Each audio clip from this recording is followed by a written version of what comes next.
C'est la Mat Pagay les amis, aujourd'hui 30e jour de l'aventure éveil au lac Maninjao. Ça y est, on y est. Ça fait longtemps que j'attendais ce moment. Je vous en ai parlé brièvement il y a quelques jours. Je vous ai dit on va aller dans l'un de mes endroits préférés en Asie. Ça y est, nous y sommes, c'est ici, le lac Maninjao. Waouh! C'est vrai que j'ai eu la chance de visiter pas mal d'endroits en Asie et dans le reste du monde. Et c'est vrai que cet endroit, c'est pour moi l'un des plus beaux endroits que j'ai eu la chance de visiter. Alors le lac Maninjao, c'est à peu près le même topo que le lac Toba, même si les dimensions sont moins importantes, mais il s'agit d'une caldeira qui s'est remplie d'eau. C'était un énorme volcan et cette caldeira, elle s'est formée il y a 52 000 ans. Les dimensions de ce lac, c'est 16 km de long sur 5 km de large. Il y a une route qui fait le tour de ce lac, qui fait environ 70 km et le but du jeu ici, c'est Kililin Danao. Kililin, ça veut dire faire le tour. Danao, c'est le lac. Le but du jeu, vous l'avez compris, c'est de prendre un scooter, une moto et puis voilà, de faire tranquillement le tour de lac, d'explorer un peu les alentours, de se poser dans les villages, de bavarder un petit peu avec les locaux, de siroter quelques thé manis, quelques kopi susu. Et vraiment, ouais, j'adore cet endroit. En plus, le climat permet vraiment de tout faire pousser. Bon, vous l'avez vu, hein, depuis le début de ce séjour en Indonésie, c'est vert partout, mais c'est vrai qu'ici, là, il y a du riz quasiment toute l'année, on voit toujours plein de cultures, il y a beaucoup de canneliers, on voit vraiment beaucoup de fruits, de légumes ici. C'est vraiment un endroit que j'adore. Je suis revenu hier dans l'après-midi, j'ai passé la première nuit à Muaro Beach. C'est l'endroit où j'ai toujours logé en fait. Je suis venu à chacun de mes voyages ici en Indonésie. De toute façon c'est simple, je n'envisage pas un voyage en Indonésie sans venir ici au lac Maninjao. Et c'est vrai qu'à chaque fois que je suis venu, j'ai toujours logé au Muaro Beach. C'est juste au bord de l'eau comme son nom l'indique, c'est très sympa. Les bungalows sont hyper basiques, rudimentaire, mais on est vraiment juste au bord de l'eau. Hier je me suis endormi avec voilà, le bruit de l'eau, le bruit du lac, mais j'avais noté une autre adresse sur Google Maps et cette année j'avais envie de changer un petit peu, donc je suis venu faire un repérage hier en fin d'après-midi et je me suis dit ouais c'est pas mal, allez on va tester une autre adresse. Donc maintenant je suis au Bago's View Cottage et je dois vous avouer que c'est charmant aussi, c'est très beau. Alors on n'est pas au bord de l'eau, là on est un petit peu en retrait, mais par contre nous sommes en hauteur et on a une vue magnifique sur le lac, même si il y a encore ce voile brumeux. D'ailleurs je me suis renseigné, hein, j'en ai parlé avec plusieurs personnes, ce n'est pas un brouillard naturel, hein, c'est donc dû aux fumées, au feu, qu'ici en Indonésie il y a beaucoup de feu. Alors il y a d'abord les cultures sur brûlis qui sont faites et puis il y a aussi de grosses entreprises qui pour défricher en fait brûlent carrément les terres en toute illégalité et apparemment ça fait un mois qu'on a cette espèce de brouillard, mais on distingue quand même le lac et c'est vrai que waouh, les paysages ici sont magnifiques. Donc je vais bien sûr vous montrer la chambre, on va faire un petit peu le tour des lieux, le tour de l'établissement Bago's View Cottage et puis bien sûr on va prendre un scooter, on va prendre une moto et on va partir tout de suite en exploration pour découvrir, profiter de ce beau lac Maninjao. Ce bungalow ici au Bago's View Cottage, déjà on a une très jolie terrasse, grande table, de quoi se poser et puis bien sûr la vue sur le lac. Alors je vous l'ai dit, c'est un petit peu bouché aujourd'hui, on distingue quand même les montagnes tout autour. Le lac c'est la caldeira, mais tout autour il y a des montagnes, mais en fait qui formaient un énorme volcan auparavant. Quelques cultures de riz là-bas qui ont été moissonnées, voilà, les palmiers, les bambous partout, c'est tellement vert et c'est tellement beau. Waouh, j'adore cet endroit, franchement c'est magnifique. Donc oui, cette terrasse, ma foi, est très agréable. Je viens juste d'arriver, hein. J'ai libéré ma chambre au Muaro Beach il y a une demi-heure. Et puis donc, l'intérieur du bungalow avec un grand lit double. Le lit est quand même assez balèze. La fille de la famille, elle m'expliquait en fait qu'ils ont ouvert ce business en 2019. Et juste quand ils étaient prêts à ouvrir, bam, le Covid est arrivé. Ça leur a mis pas mal de bâtons dans les roues. Pourtant l'endroit est vraiment magnifique, c'est très chouette, hein. Les bungalows, c'est soigné, on voit que c'est vraiment bien fait. Une salle de bain, alors c'est pareil, ça reste assez basique, hein, avec un petit lavabo ici. Nous avons la douche de ce côté-là, et puis les toilettes. Ça va, la salle de bain est grande, hein, il y a de quoi se retourner. Il y a même un peu de végétation à l'intérieur, il y a des lianes, il y a des pousses à l'intérieur de la salle de bain. Ce soir, je vais me poser ici avec l'ordinateur, je vais faire le montage ici, là, avec waouh, la petite vue tranquille. C'est vraiment magnifique.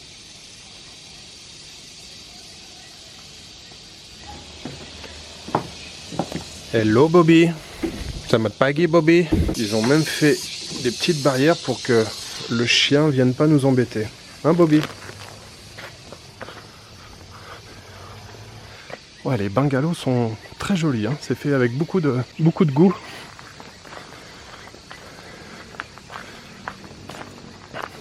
Et puis, il y a un café ici, où on a une très jolie vue sur le lac, avec le village en bas. Et puis toujours cette végétation luxuriante. Voilà, c'est parti pour une journée d'exploration autour du lac Maninjao. Ah, je vous ai pas dit le prix du bungalow.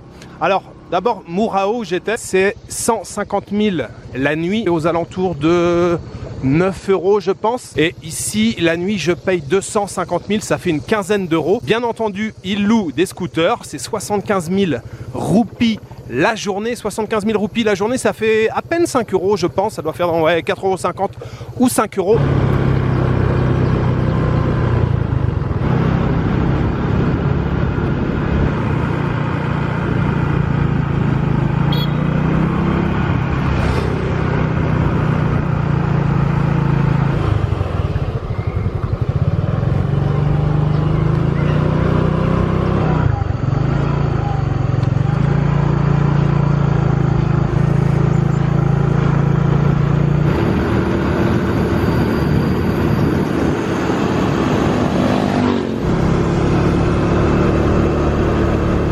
Vous n'imaginez pas la joie que je ressens là maintenant à parcourir ces petites routes là au bord du lac Maninjao. Vraiment, ça me fait tellement plaisir d'être ici.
Hello.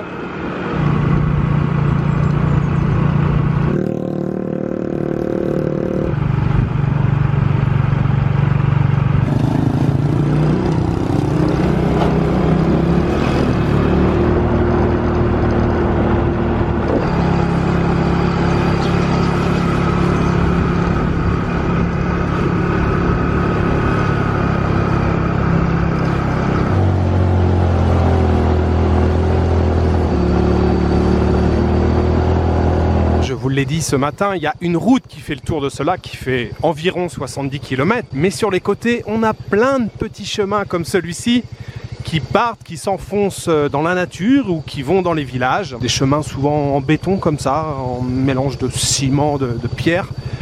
Et ça permet de prendre un petit peu de hauteur justement sur les côtés du lac. Je ne vous raconte pas le taux d'humidité là, on sent vraiment qu'il fait chaud et humide. Je vais pas tarder à m'arrêter pour boire un thé manis. On va s'arrêter je pense dans le village là en bas. Et voilà, la végétation, mais qu'est-ce que c'est beau ici, mais qu'est-ce que c'est beau!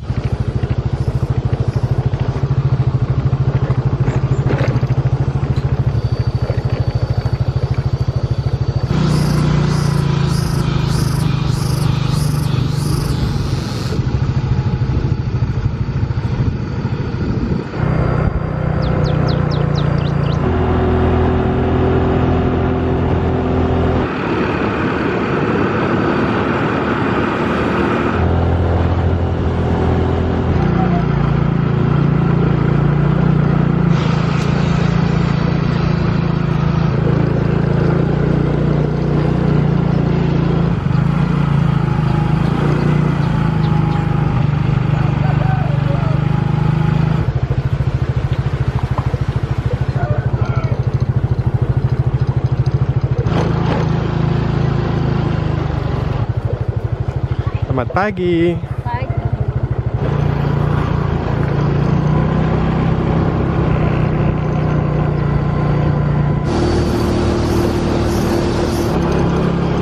Selamat pagi.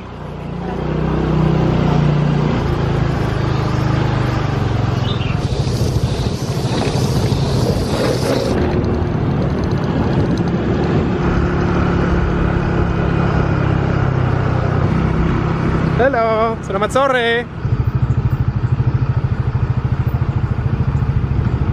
Alors très intéressant, vous voyez l'arbre qui est juste en face de nous, c'est un capoquier ou un arbre à capoc. On va s'arrêter, on va regarder si on trouve quelques enveloppes avec des fibres à l'intérieur. Cet arbre qui est originaire de Java, alors il en existe plusieurs variétés, il donne des genres d'enveloppes avec une fibre à l'intérieur.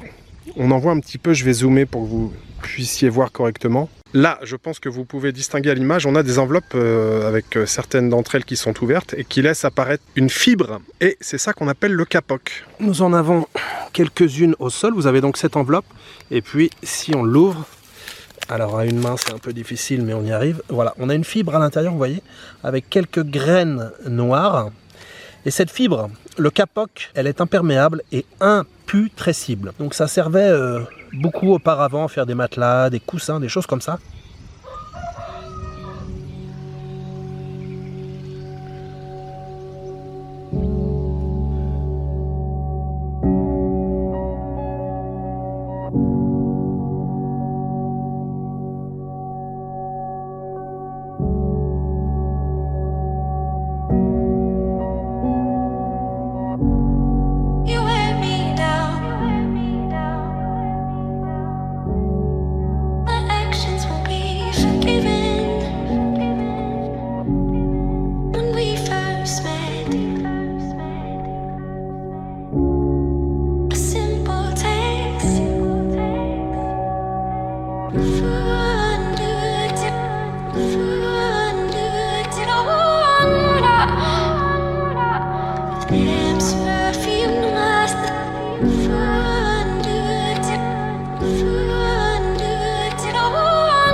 Allez, va. Allez, va tout faire.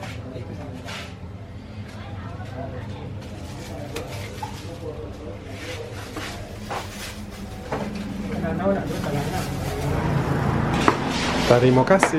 C'est bien entendu l'heure du déjeuner. Alors, je suis de retour dans la cantine où je suis déjà venu hier. Et en fait, c'est une cantine où j'ai l'habitude de manger quand je viens ici à Maninjao. J'ai aujourd'hui au menu telur dadar, genre d'omelette frite avec des petits morceaux de légumes. Ici, nous avons un petit peu de chou.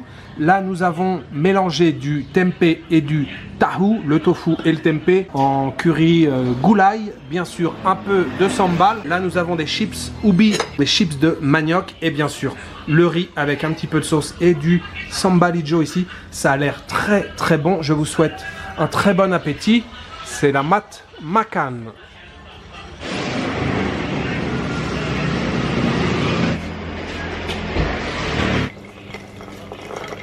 Alors, je ne l'ai pas expliqué, mais vous l'avez probablement deviné.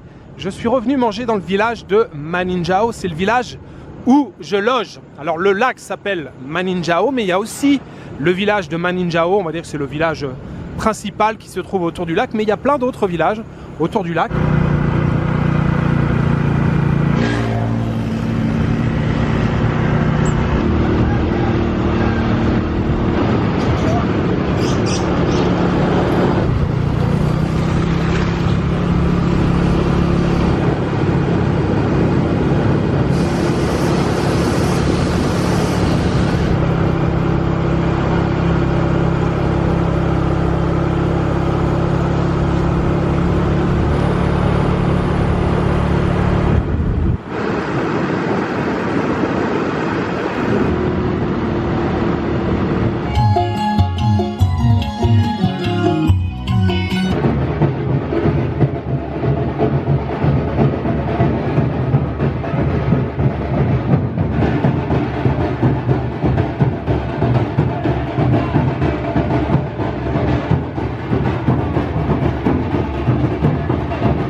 Berapa harganya? 24.000.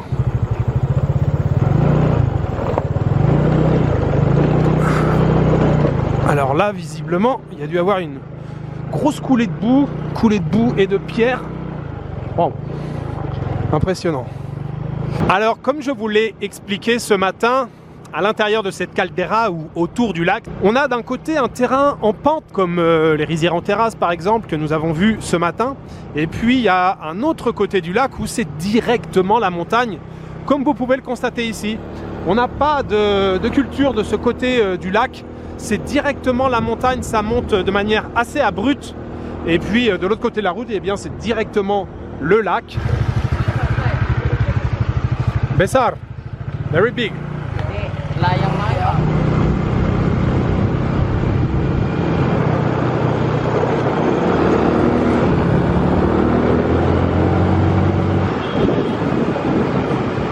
Hello.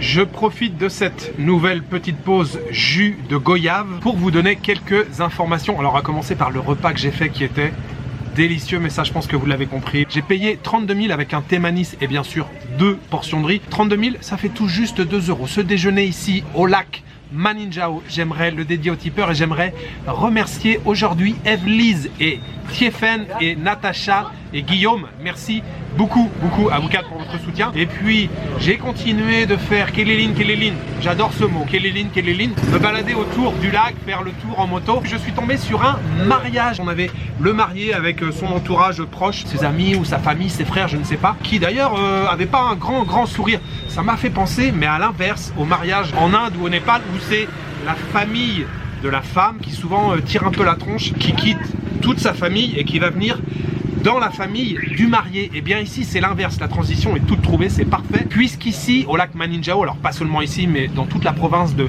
Sumatra occidentale, nous sommes dans le fief des Minangkabau. Oui, au lac Toba nous étions chez les Batak, ici nous sommes chez les Minangkabau et c'est un groupe ethnique très important ici en Indonésie. Alors important par son nombre d'individus, il y a à peu près 8 millions de personnes qui sont Minangkabau. Les Minangkabau, ce sont des gens qui ont une forte mobilité sociale et professionnelle. D'ailleurs, toute la cuisine que je mange quasiment depuis que je suis arrivé ici en Indonésie, Masakan Padang, c'est la cuisine Minangkabau. En fait, ils se sont beaucoup déplacés en Indonésie et cette cuisine, on la retrouve partout dans toute l'Indonésie. Toujours à propos des Minangkabau, c'est la plus grande société matrilinéaire au monde. Oui, ici, c'est la femme qui a la place la plus importante dans la société. Les terres, les biens immobiliers appartiennent à la femme. C'est la femme qui transmet l'héritage à sa fille. L'homme ici a une fonction moins importante, mais il s'occupe, on va dire, de la prospérité dans le village, il s'occupe de la partie politique, il s'occupe de la partie religion. Quand il y a un mariage chez les Minangkabau, c'est la famille de la femme qui vient demander la main de l'homme en mariage. En cas de divorce, c'est la femme qui va garder les enfants et les enfants vont porter le nom de famille, c'est-à-dire le nom du clan de la mère. Oui, je le répète, c'est la femme qui a le plus d'importance ici dans la société Minangkabau. À chaque fois que je fais le tour du lac, je m'arrête toujours ici. Il y a ce pont qui est maintenant en dur, mais il me semble que c'était en bambou avant. Et il y a toujours des pêcheurs ici. Et puis juste derrière, il y a l'endroit où je me suis arrêté pour prendre un verre. Donc je fais toujours un stop ici. J'aime bien cet endroit. Faire un petit tour, regarder les pêcheurs. Tranquille.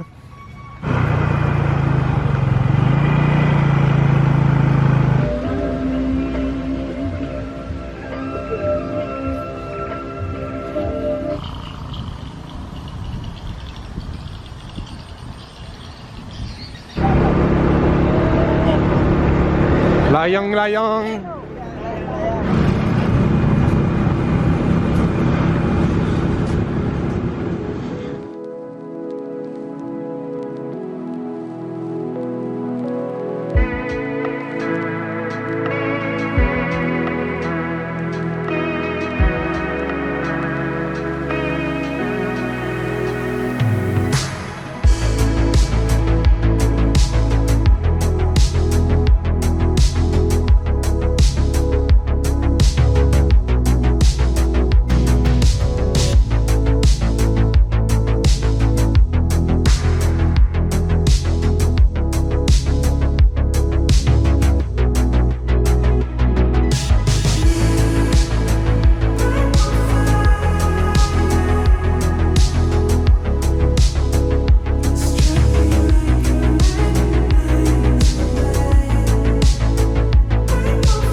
Selamat sore. Sore. Je viens de m'arrêter dans un village. J'ai posé la moto, je viens de prendre un jus. On va faire le petit tour du village comme ça, tranquille. Alors évidemment, je suscite encore une fois pas mal de curiosité. Je ne voulais pas préciser, mais le Danau Maninjao, ce n'est pas très touristique. C'est très bien comme ça, moi ça me convient. Très très bien. Ibu, kampung di sini nama? Kampung Ate. Kampung Kampung Ate. Ate. Terima kasih. Sama-sama. Samo-samo. Le village s'appelle Ate. Kampung Ate. Kampung Ate. Kampung Ate. Terima kasih. Alors, je vous ai parlé des Minangkabau. Et ce matin, je vous ai fait déjà plusieurs plans, je pense que vous l'avez deviné, les maisons traditionnelles, voilà. Et il y a une chose importante que je vous ai pas dit, c'est que Minangkabau, ça veut dire le buffle victorieux. Minang, c'est victorieux. Kabao, normalement c'est Kabao, je crois on dit. Ça veut dire le buffle. Justement, la toiture de ces maisons traditionnelles, c'est censé représenter, symboliser la forme de la corne des buffles, la courbure de la corne des buffles. Tamatsore. Regardez comment les maisons sont fleuries. Il y a des fleurs partout, partout, partout. En plus des plantes et de la végétation, on a plein de couleurs avec ces jolies fleurs.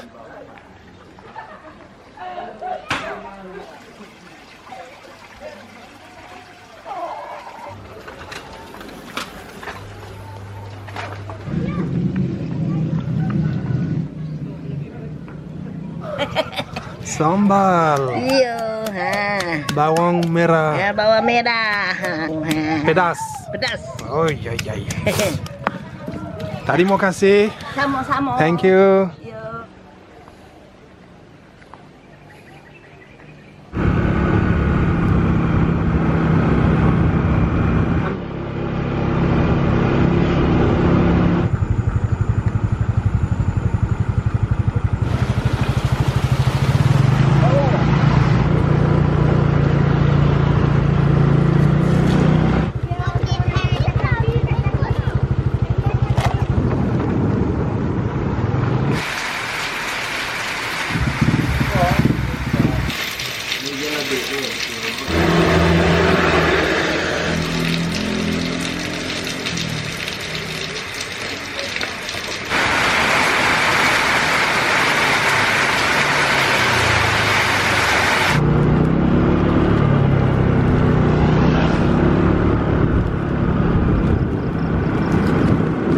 Eh bien, comme d'habitude, j'ai envie de dire, j'ai mis mon imperméable et la pluie s'est arrêtée. La route est sèche. Allez, j'ai parcouru 1 kilomètre peut-être sous la pluie. Et puis voilà, ça s'est arrêté. Mais bon, ça m'a permis de mettre ce très joli imperméable rose. J'aime beaucoup le rose. C'est pour ça d'ailleurs que je l'ai choisi. Et je trouve qu'il me va plutôt bien cet imperméable. Ça va être l'heure de se trouver un petit restaurant pour dîner. C'était une journée fantastique. Ça fait plaisir d'être de retour dans ce bel endroit. Et ce qui fait encore plus plaisir, c'est de se dire que j'ai encore 2 journées entières ici à explorer le lac Maninjao. Hello. Hello.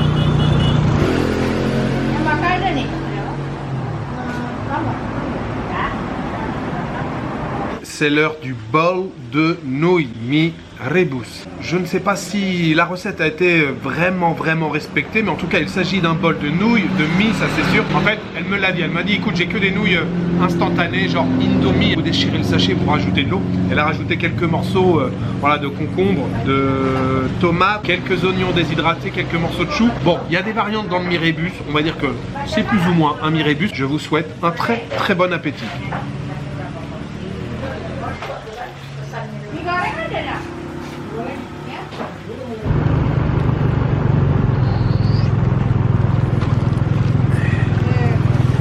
Juice.